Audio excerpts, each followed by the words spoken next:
को एक किया था, अगुवाई की थी। और मुझे याद है कि उनको कितनी मेहनत करनी पड़ती थी। और जब समय बदला, बहुत मेहनत से उन्होंने 17 संगठनों का साझा किया था। और आज ये स्थिति है कि जब हमला बढ़ गया कॉरपोरेट वर्ल्ड का, दुनिया की कॉरपोरेट कंपनियों का, जब किसान पर हमला बहुत तेज हो गया, तो किसानों की तरफ से जवाब देने वाले 31 संगठन तो सीधे मैदान में हैं। माइक में यानी आज जैसे ही हमला बढ़ा है किसानों की, पंजाब में कह रहे हैं 30 संगठन बिल्कुल एक इकाई में चल रहे हैं, फैसला करके एक कोई संगठन सेपरेट चल रहा है, पर कोऑर्डिनेशन है सबका। यानी 31 संगठन वाकायदा कोऑर्डिनेशन करके आपस में और इतना लंबा संघर्ष चला रहे हैं। इसका मतलब क्या है, मैं क्या समझता हूँ, मेरी समझ ये कहती है कि लोगों की समझ बढ़ रही है, किसानों की बढ़ रही है, किसान यूनियनों की बढ़ रही है, और उनको पता लग रहा है कि कॉरपोरेट दुनिया किस तरह से पूरी चीज़ों पर कब्जा कर रही है धीरे धीरे। यानी हर चीज़ पे कब्जा, खेती किसानी पर तो कब्जा करने का जो नया दाव, नए जो 3 ये बिल उन्होंने फेंके हैं, वो मार्केट के माध्यम से, बाजार के माध्यम से, कि किसानों को बाजार में खींचो और इनका सारा कब्जा कर लो। आधे से ज़्यादा कब्जा तो हो गया है, कब्जा हमारी खेती पर है। अब हमें समझ आ रहा है कि बीज उनके हैं, खाद उनका है, खाद क्या कहें उसको, जहर उनका है, बीज उनके, जहर उनके, और हमसे ही काम में हमसे ही छिड़कवा रहे हैं। धरती का जितना नाश पंजाब का किया है हमसे ही करवा लिया, किसानों से ही करवा लिया।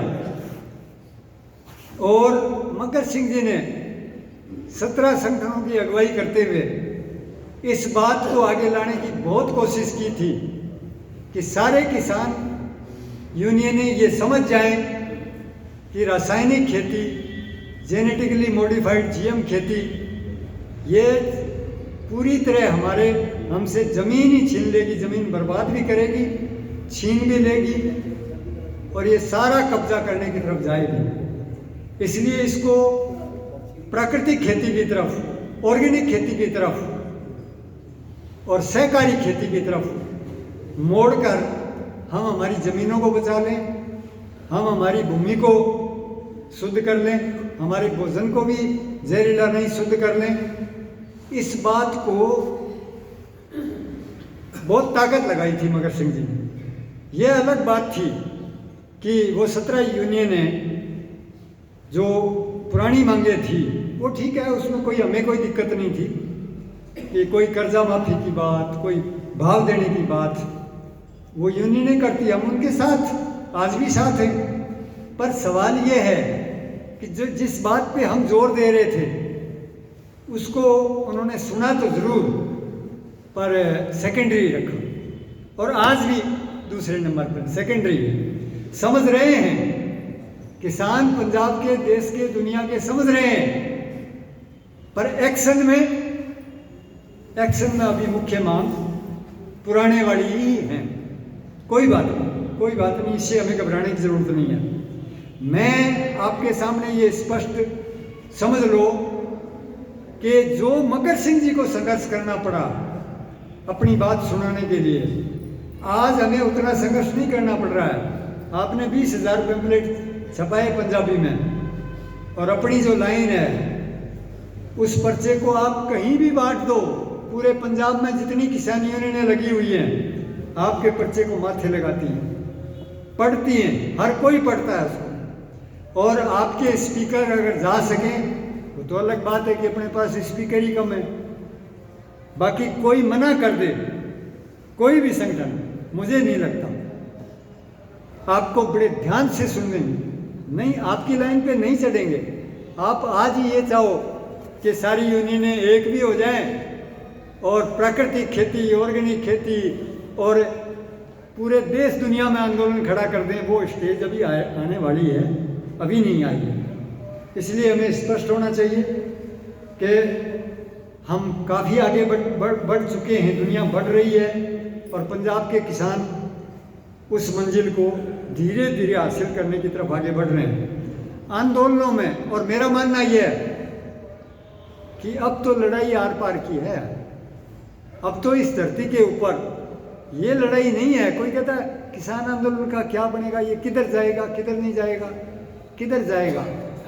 किसान आंदोलन को लगातार लड़ते रहना पड़ेगा जब तक इस धरती के ऊपर ये प्रकृति विरोधी, मानव विरोधी जो निज़ाम है, कॉरपोरेट दुनिया है, इसको जब तक बदल नहीं देते तब तक आप सबकी मजबूरी है कि उन्हें लड़ना पड़ेगा। किसानों की मजबूरी है कि वो लड़ाई बंद कर ही नहीं सकते, कर ही नहीं सकते। मैं दावे के साथ कहता हूँ आपको, ये लड़ाई तो शुरू हो गई है, ये रुकेगी नहीं, तो रुकने की कोई संभावना नहीं है इसकी। अगर कोई ये कहे कि रूप नहीं बदलेंगे, लंबी लड़ाई में तो रोजाना रूप बदलने पड़ते हैं। अगर आज किसान ये कह दे, कोई किसान आज कहता है कि आज तो मैं गेहूँ बोऊंगा या मेरे जीरी निकालूंगा, 3 महीने लगातार आया है धरने में, पर अब कह रहा है यार 10 दिन नहीं आऊँगा, तो क्या इसका मतलब वो आंदोलन से पीछे हट गया है? क्या ये सच है? नहीं हटा है, वो और ज़्यादा तैयारी के साथ तैयारी कर रहा है। यही समझो कि किसानों के आंदोलन का कोई भी रूप बने, आपको कोई घबराने की जरूरत नहीं है। नेचर वुमन सेंट्रिक के साथी, खेतीबाड़ी किसान संगठन मगर सिंह के साथी, कभी मुंह से मत निकालना। मेरी तो राय यह है कि किसान यूनियन पीछे हट गई, किसान यूनियन पीछे हट गई। कोई यूनियन अगर रेस्ट भी कर ले, एक यूनियन भी अगर रेस्ट कर ले कि भाई मैं अभी आंदोलन नहीं करूँगा, महीने बाद में देखेंगे, तो उसको मुंह से मत कहना कि ये पीछे हट गया, गद्दार हो गया ना। वो भी तो इस लंबी लड़ाई को अपने हिसाब से, अपनी समझ के हिसाब से और अपनी रेस्ट करके लड़ेगा। हमने किसी के ऊपर यह विश्वास नहीं करना है, मेरा पक्का विश्वास है। हमें ये कहना है कि कोई बात नहीं, हम इतने दिन तो डायरेक्ट एक ही बात पर चले। अब अगर 2 बातें भी हो जाती हैं तो हम किसी को गद्दार कहने के हकदार नहीं हैं। किसी यूनियन को, किसी किसान को हमें ये नहीं कहना है कि वो मैदान से भाग गया। मैदान से भागने की गुंजाइश खत्म हो गई है, क्योंकि मैदान में जो जंग है वो अब रुकेगा नहीं, वो विश्वव्यापी है। और सुन लो, हमारा काम एक ही है कि हमें समझ ये आई हुई है कि ये मुकाबला केवल पंजाब के किसानों का नहीं है, केवल भारत के किसानों का नहीं है, ये दुनिया के किसानों का और सारी मानव जाति का भी नहीं है अकेले। पूरी मानव जाति और जीव जगत तड़फड़ा रहा है। 1970 में जितने जीव जानवर, जितने पक्षी, जितने ये बायोडाइवर्सिटी कहते हैं इसको, मतलब जो वनस्पति वगैरह थी, उसका 68%, 68 का मतलब लगभग 70% खत्म हो गया। ये 2018 तक के आंकड़े हैं, 70 से लेकर। इसका मतलब है कि दुनिया तो इन्होंने निपटा दी। जिसको ये विकास बोल रहे हैं ना कॉर्पोरेट वर्ल्ड ने, जो जीव जगत है, इसको निपटा दिया। हम और गुरुओं ने जो बात कही थी, सरबत का भला, सरबत का भले का मतलब केवल आदमी जाति का भला नहीं है, यानी पूरा जीव जगत का भला। वो बात तो अब बस सुबह सुबह जब गुरुद्वारे में बोली जाती है, उसका पालन तो हम नहीं करते। पर एक बात साफ सुन लो कि 100 में से 70 जीवन इन्होंने नष्ट कर दिया है इस दुनिया ने, जो पैसे की दुनिया है। और अब भी अगर कोई पैसे कर, ऐसा एक डिमांड हो सकती है, जब तक ये चल रहा है तब तक हम कर्जा माफी मांगे, भाव मांगे, MSP मांगे, कोई बात नहीं, ये चल रहा है। पर एक बात समझ लें कि इस पैसे ने जीवन को समाप्त कर दिया है और बचे खुचे को ये समाप्त कर देगा, ये मैं बता दूं आपको, ये बिल्कुल। इसलिए हमें धीरे धीरे संतोष करो। सारी किसान यूनियनें पक्की तौर पर आपकी बात को मानेंगी, आज नहीं तो कल। और ये जंग जो है ये पूरे विश्व स्तर पर होगी, ये भी साफ है, अकेले किसानों से नहीं होगी। वो देखो आप बिहार में क्या हो रहा है, बिहार में ये वातावरण बना दिया इन्होंने मीडिया के द्वारा कि नहीं जी एक तरफा है सारा, एनडीए है। और जब वहाँ एक बात बोली, एक नए, वो लालू का बेटा तो नया लीडर ही है ना, उसने बोली कि भाई मैं तो 10 लाख रोजगार दे सकता हूँ, 4.5 लाख तो खाली पड़ी हैं, 5.5 लाख भारत के औसत के हिसाब से बनती है, इसलिए अगर हमें सेंटर सहायता करेगा तो 5.5 लाख, वो इतनी नौकरियां तो दे देंगे। सारा फिजा ही बदल गया। अब क्या होगा मैं नहीं कह सकता, क्या बेईमानियां कर जाएं, बेईमानी की दुनिया है अभी, बहुत देनी, ईवीएम भी बदमाशी हो सकती है। पर अब ये सब कह रहे हैं कि कांटे का मुकाबला है, वही मीडिया अब कांटे का मुकाबला बता रहा है। और खैर सोशल मीडिया तो कह रहा है कि क्लीन स्वीप है, साफ हो जाएगा एनडीए। खैर वो उससे मुझे कोई मतलब नहीं, मैं उसको बहुत छोटे लेवल की, मैं ये बात कहना चाह रहा हूँ आपको कि एक मुद्दा उठा जनता का कि बेरोजगारी है बिहार में, डबल बेरोजगारी, हिंदुस्तान सारा बेरोजगार है, दुनिया बेरोजगार है, परंतु वहाँ तो हमारे हिंदुस्तान से दुगनी बेरोजगारी है। और वहाँ बेरोजगारी का मुद्दा उठने के साथ ही 7 दिन में पूरा फिजा बदल गया। अब तो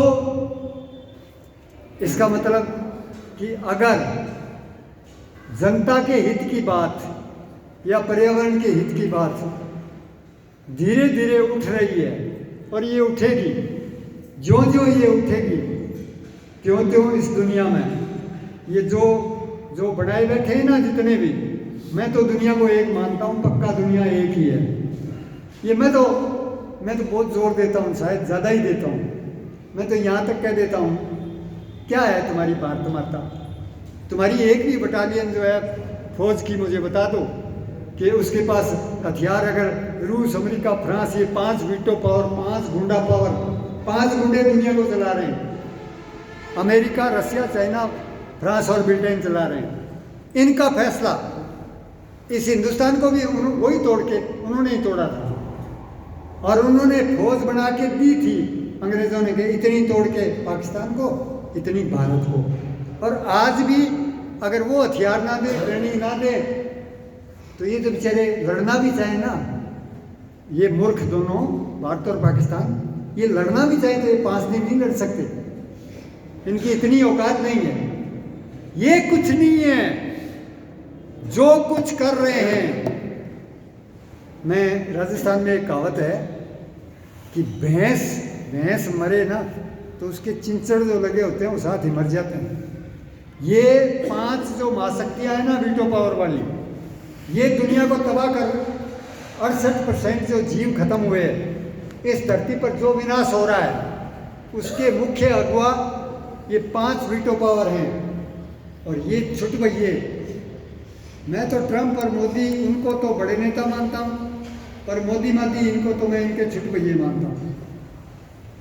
ये इसलिए ये जो कुछ कर रहे हैं, ये आपस में ये चोर 200 सरकारें जो है ना, मैं तो मानता हूँ कि ये तबाही ला रही है इस धरती पर, और इस तबाही को लाने में और आपस में बंटवारे में झगड़ा करती है।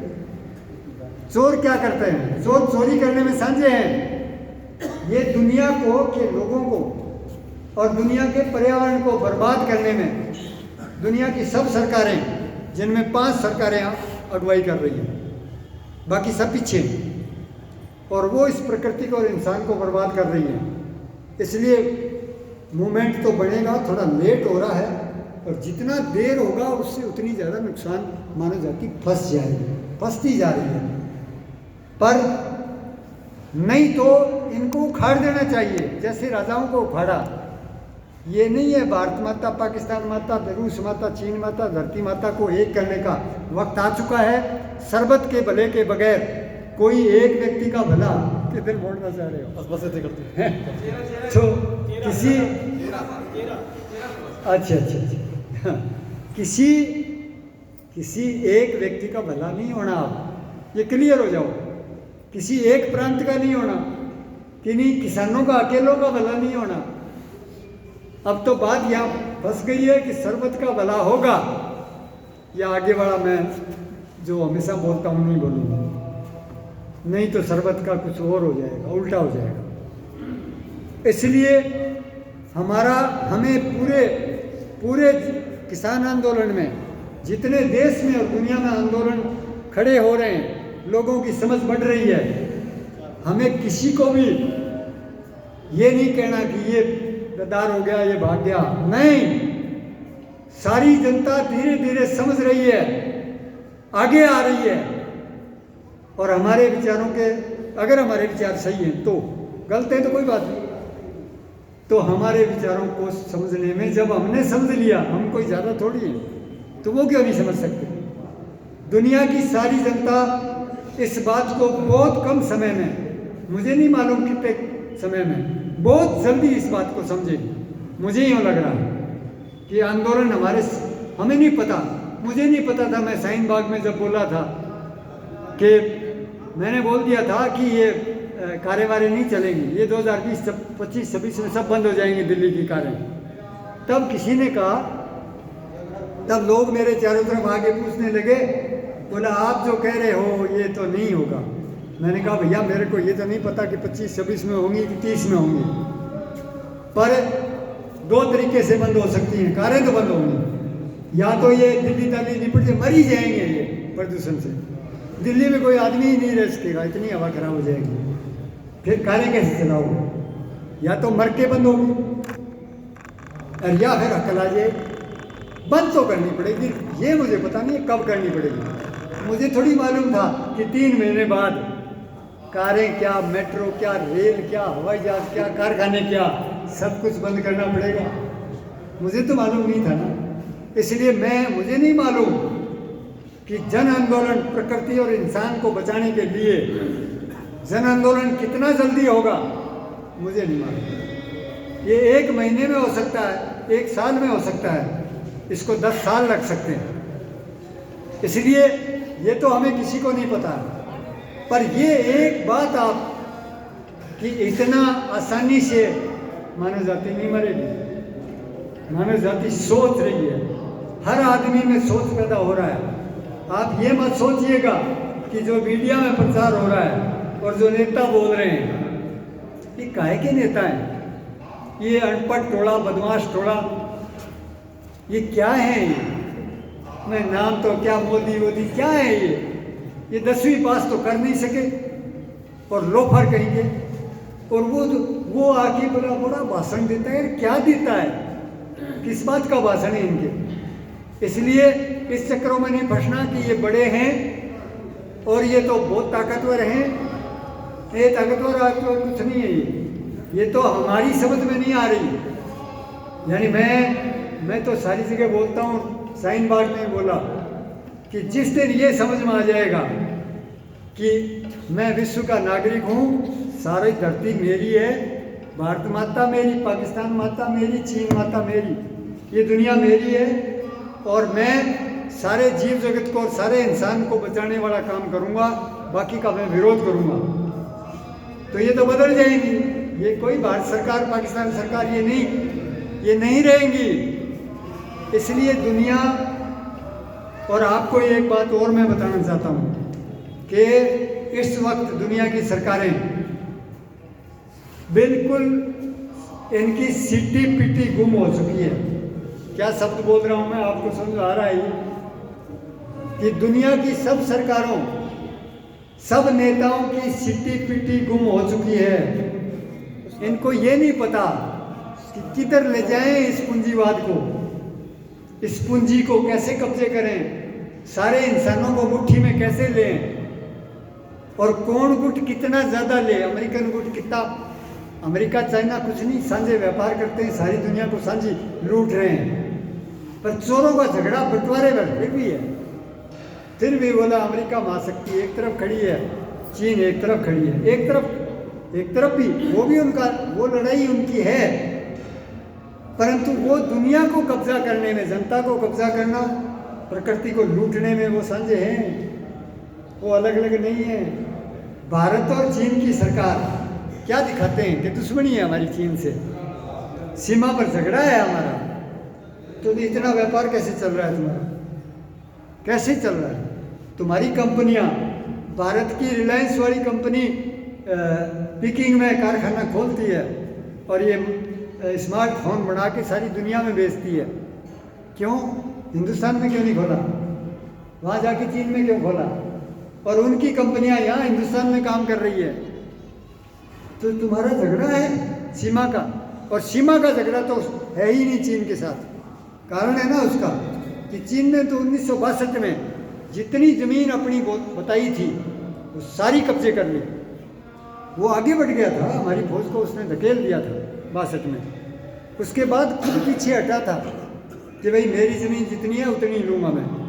तो आज चीन से कोई पूछे कि भाई तेरे तो सारी ज़मीन ले ली थी और वापस हमने तो हमला किया नहीं, तेरी एक भी चौकी नहीं दबाई, तो तेरी सीमा कहाँ रह गई? कोई जवाब नहीं है उसके पास। हाँ, वो ये जो कह रहा है कि भाई अमित शाह ने संसद में बोला कि मैं अक्साई चीन लूँगा, मैं पीओके लूँगा, और जो झगड़े वाली जगह थी, यूएनओ में झगड़ा है ना, विवादित है ना कश्मीर इश्यू, तो कश्मीर पर तुमने कश्मीर को तोड़ा कैसे? तुमने लद्दाख को फौजी अड्डा बनाने के लिए, अमेरिका के इशारे पर फौजी अड्डा बनाने के लिए तुमने लद्दाख को अलग कैसे किया? इसका मतलब तुम जो हमारी आपस में, चीन और अमेरिका की आपस में जो कंपटीशन है, बंटवारे का झगड़ा, वैसे समझे, दोनों चोर समझे, पर बंटवारे के लिए जो झगड़ा चल रहा है उसमें भारत किसके पक्ष में खड़ा होना चाह रहा है या खड़ा है? अमेरिका की। इसलिए चीन डुक लगा रहा है। मैंने मानता है कि नहीं मानता? जाएगा उधर, जाएगा उधर है, और ये चुपचाप दुख खाते जा रहा है। नहीं जी, कोई गुस्सा नहीं, मेरे गुस्सा नहीं मारा जी, ये कमज़ोर है इसलिए कर रहा है। मतलब कि ये जो विवाद है जम्मू कश्मीर का, ये विवाद अब जम्मू कश्मीर का नहीं रहा है, पहले भी नहीं था, पहले भी यूएनओ में था ये, और ये भारत और पाकिस्तान के बीच झगड़े का ही बिंदु है ये। और अब तो ये साफ साफ तो कहते थे कि ये जो महाशक्तियाँ, अमेरिका ना आ जाए यहाँ, रसिया चाइना ना आए यहाँ पर, यानी महाशक्तियों की यहाँ कोई चौधराट करोगे तो मारे जाओगे, यानी यहाँ की शांति भंग कर देंगे वो। ये साफ साफ लगातार कहते रहे, और कहते रहे कि भारत और पाकिस्तान और जम्मू कश्मीर के लोग तीन पक्षीय बैठ के फैसला कर लो, नहीं तो ये महाशक्तियाँ बर्बाद कर देंगी। और आज क्या स्थिति है? आज अमेरिका रोज़ाना कहता है आऊँ, हाँ आऊँ, मैं चौधराट करूँ, मैं करूँ। अरे रहने दे यार, तू जहाँ भी गया वहाँ बर्बाद करता है, महाराज माफ़ कर हमें। और चाइना को डर यही है, रोज़ाना ग्लोबल टाइम्स में आता है कि भैया तुम अमेरिका के चक्कर में आके और जो लद्दाख में फौजी अड्डा बना रहे हो और अमेरिका को बुलाने की तैयारी जो कोशिश कर रहे हो, वो नहीं आएगा। जब जूते पड़ेंगे तो तेरे ही पड़ेंगे, अमेरिका नहीं आएगा, रहने दे। समझे आप? वो खुल्लम खुल्ला ये कह रहा है। तो चीन की एंट्री हो गई है, अमेरिका की एंट्री हो रही भी है, और फ्रांस तो हथियार बेच ही रहा है, ले राफेल ले ले हैं। अरे हमारे को राफेल मिल गया है, बेशर्मो, क्या मिल गया तुम्हें? मतलब फ्रांस जो है वो हमें विमान दे दिए, हम चीन से मुकाबला करेंगे, ये करेंगे, वो करेंगे। मुकाबला किसने कहा? मुकाबला तो व्यापार हो रहा है, हमको बंधु बना रहे हैं ये। मुकाबला करने की कहाँ ज़रूरत है? मुकाबला करो गंदी हवा से, मुकाबला करो शुद्ध पानी से, शुद्ध भोजन से, जीव जानवरों को बचाने के लिए कोई मुकाबला करो। मानव जाति एक करो। तुम्हारे को एक छोटा सा वायरस तुम्हें नचा रहा है और नचाता रहेगा, याद रखना। कोविड जो है अभी इसकी मृत्यु दर यूरोप में तो ज़्यादा है थोड़ी, अमेरिका में भी ज़्यादा है, पर इंडिया में तो बहुत थोड़ी है। इसलिए ऊट पटांग कर रहे हैं। ऊट पटांग ये देखो आप बिहार के चुनाव करवा दिए हैं, वहाँ लाखों मतलब हज़ारों की मीटिंगें हो रही हैं। एमपी में वो बेचारों ने मुसलमानों ने कोई वो ठीक है उन्होंने प्रदर्शन निकाल दिया, उस पर बोला कोविड का नियम टूट गया है इसलिए 2000 पर केस कर दो, यानी मुसलमानों पे तो केस है। और सारी राजनीतिक पार्टियां जो हज़ारों की मीटिंगें कर रही हैं, खुद प्रधानमंत्री कर रहा है, तो तू इन मीटिंगों में क्या हो रहा है? उन मीटिंगों में क्या कोविड का नियम नहीं टूट रहा?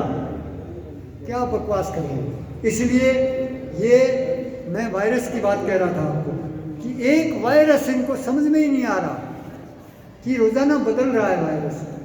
इसका कोई ये नहीं पता कि ये कब और ज़्यादा सेकंड वेव आई हुई है, थर्ड वेव भी आने को है। सेकंड वेव यूरोप में आ गई है और कुछ का अंदाज़ा है कि ये ज़्यादा को मारेगी। यानी ये वायरस पहले दौर में कम मार पाया है, हमारे यहाँ पहला दौर ही चल रहा है तो मृत्यु दर कम है। और अगर सेकंड दौर में कहते हैं इससे ज़्यादा मौत हो सकती है।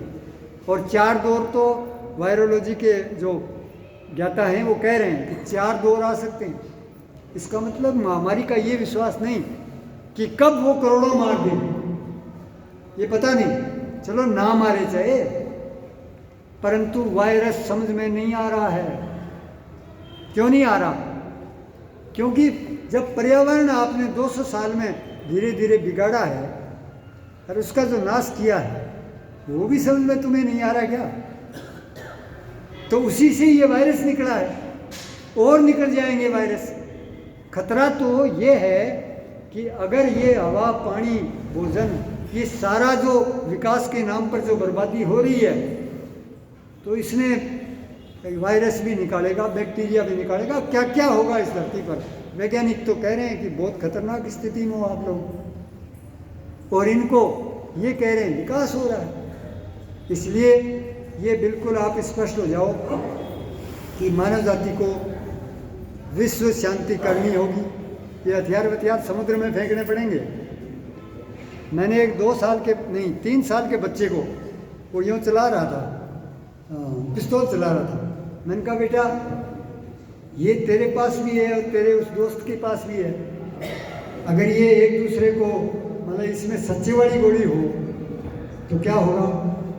तो तेरे को क्या ये चलानी चाहिए या गिरा देनी चाहिए? उसने कहा गिरा देनी चाहिए अंकल। मैंने कहा क्यों भाई? बोला मैं मेरी भी फिर डाल दूंगा, इसकी गिरा दूंगा और मेरी गेट डाल दूंगा, इसकी भी नहीं लगेगी मेरे भी नहीं लगेगी। 3 साल का 5 साल का बच्चा समझ रहा है और ये दुनिया के बुद्धिजीवी ये फैसला नहीं कर सकते यूएनओ में बैठ के कि बंद करो ये हथियारों के कारखाने। क्यों नहीं कर सकते? ये समझने की बात है। मतलब लोगों को ऐसी गुटबंदियों में फंसा रखा है, ये भारत मानता है, ये पाकिस्तान मानता है, ये हिंदू है, ये मुसलमान है, ये सिख है, ये रानी जात का है। कहाँ कहाँ फंसा रखा है गुटबंदियों में। मरने के लिए तो एक गुटबंदी बहुत है, हथियार भी ये बने हुए हैं, यही बहुत है।